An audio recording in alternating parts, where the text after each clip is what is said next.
Exercice. Déterminer l'intensité grand I circulant dans la branche AB en utilisant le théorème de superposition. On nous demande de déterminer le courant IAB circulant dans la branche AB.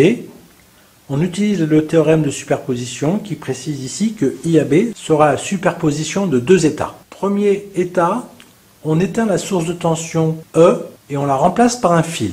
On appelle IAB1 le courant dû uniquement à la source de courant I0 en parallèle avec R qu'on transforme dans le deuxième schéma en une source de tension de Thévenin de force électromotrice RI0 en série avec la résistance R. On simplifie ce dernier circuit, on transforme cette source de tension RI0 en série avec la résistance 2R par une source de courant égale à RI0 sur 2R, il reste I0 sur 2, en parallèle avec une résistance de 2R. On simplifie ce dernier circuit et on appelle R équivalente la résistance équivalente à R et 2R en parallèle. Donc on a le circuit équivalent suivant, la source de courant I0 sur 2, en parallèle avec la résistance équivalente à R et 2R en parallèle, le tout en parallèle avec la branche AB.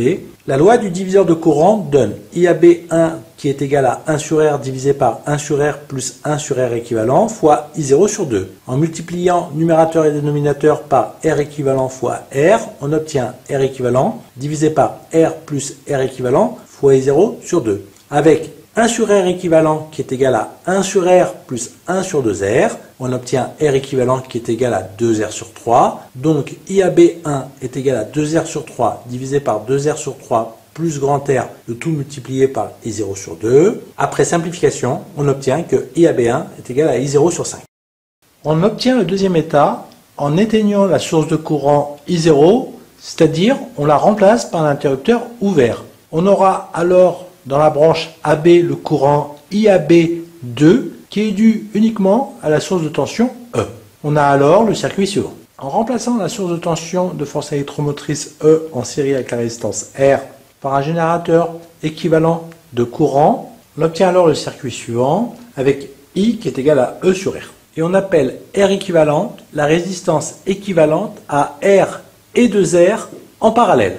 On obtient alors ce circuit équivalent. Pour déterminer IAB2, on applique la loi du diviseur de courant, telle que IAB2 est égal à 1 sur R divisé par 1 sur R plus 1 sur R équivalent, le tout multiplié par E sur R. En multipliant numérateur et dénominateur par R équivalent fois R, on obtient R équivalent divisé par R plus R équivalent, le tout multiplié par E sur R. Sachant que 1 sur R équivalent est égal à 1 sur R plus 1 sur 2R, on obtient que R équivalent est égal à 2R sur 3. En remplaçant, on obtient que IAB2 est égal à 2R sur 3 divisé par 2R sur 3 plus grand R, le tout multiplié par E sur R. On simplifie et tout calcul effectué, on obtient que IAB2 est égal à 2E sur 5R. Conclusion. IAB correspond à la superposition des deux états précédents. Donc IAB est égal à IAB1 plus IAB2. Donc IAB est égal à I0 sur 5 plus 2E sur 5R. On simplifie et on obtient 1/5 facteur de I0 plus 2E sur R.